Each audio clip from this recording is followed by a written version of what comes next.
Jangan mau asuh orang tua daripada nasibmu seperti aku. Jadi Besti, ini adalah kondisi kedua orang tuaku. Ada ibuku dan juga ada mertuaku. Keduanya memiliki riwayat penyakit diabetes dan juga stroke ya. Jadi dua-duanya harus ada di kursi roda. Tapi astungkara sekarang sudah membaik ya. Untuk ibuku sendiri sudah bisa jalan. Mertuaku sendiri ya sudah sehat seger lah. Biarpun masih tetap di kursi roda. Nah, apa sih yang mau kita ambil dari cerita ini? Ikuti videoku, siapa tahu kamu yang sekarang ada di kondisiku bisa bersabar. Jadi aku mau cerita dulu sama kalian. Awal menikah, aku tuh bersama Pak Nengah, itu ya aku bisa bilang hidup kita pas-pasan. Karena Pak Nengah juga memiliki pinjaman, dan aku pun juga harus ingin segera hamil. Di saat itu aku keguguran, dan aku diharuskan kalau misalnya mau hamil aku nggak boleh kerja. Kondisi suami gaji tinggal sedikit. Di saat aku tidak kerja, bagaimana pemasukannya? Tetapi di situ kami merelakan hidup sederhana untuk mempunyai anak, karena harus ada yang dikorbankan. Akhirnya Kak Inem Jogja hamil, dan Kak Inem Jogja tidak bekerja, hanya mengandalkan gaji dari Pak Nengah yang tentunya tidak banyak karena sudah ada potongan peminjaman. Nah, di situ aku merasa seperti dicoba, benar-benar dicoba. Tiba-tiba mertuaku sakit.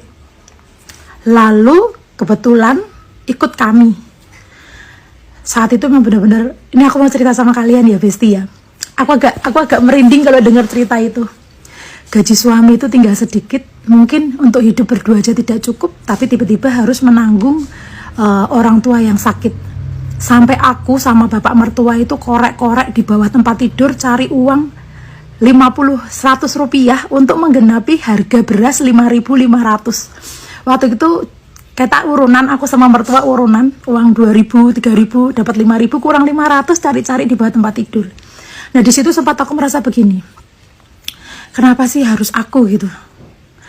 Kita ngerasa kayak, kok harus aku yang merasakan seperti ini gitu. Sedangkan masih banyak yang lain yang mungkin bisa membantuku untuk mengasuh orang tua. Tapi di situ aku sadar, ternyata Tuhan memilihku karena Tuhan itu tahu bahwa aku mampu untuk mengasuhnya. Akhirnya aku terima, aku tidak menyalahkan siapapun. Kamu tahu nggak? Memang di awal 2-3 tahun pertama itu berat sekali. Berat sekali, aku merasa dunia ini tidak adil. Cobaan-cobaan datang. Tapi setelah itu Besti, aku ngerasa rezeki itu ada aja. Kesehatan, keselamatan, ketentraman ada aja.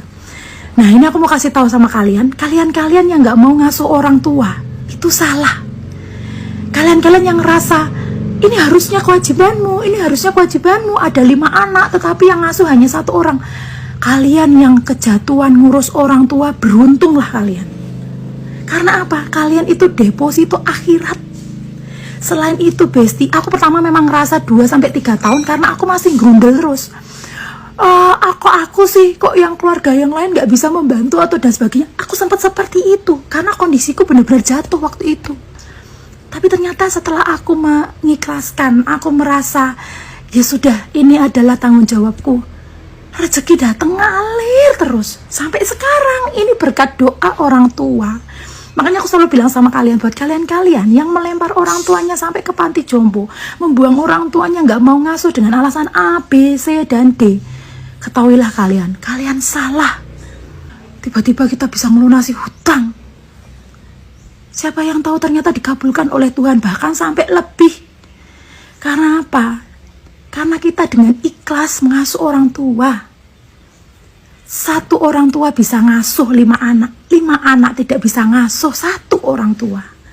Di sini aku bangga. Aku menjadi, apa ya bisa dikatakan, aku menjadi kuat gitu loh. Ibuku, mertuaku, semua seperti ini. Tapi ternyata Tuhan memiliki tujuan. Aku diberi orang tua dan mertua seperti ini untuk menjadi kuat dan hebat. Sehingga sekarang aku memanennya. Saat itu memang ya Besti ya, waktu aku kesusahan mengasuh orang tua, itu aku jujur. Memang aku tuh kekurangan, tetapi kok aku ngerasanya cukup.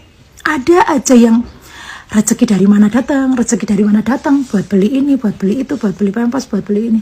Itu selalu ada, karena doa orang tua. Aku sampai merinding loh. Makanya buat kalian nih ya, yang sekarang lagi ngasuh orang tua, jos kalian. Kalau perlu jangan mau diambil, asuhlah sampai dia purna.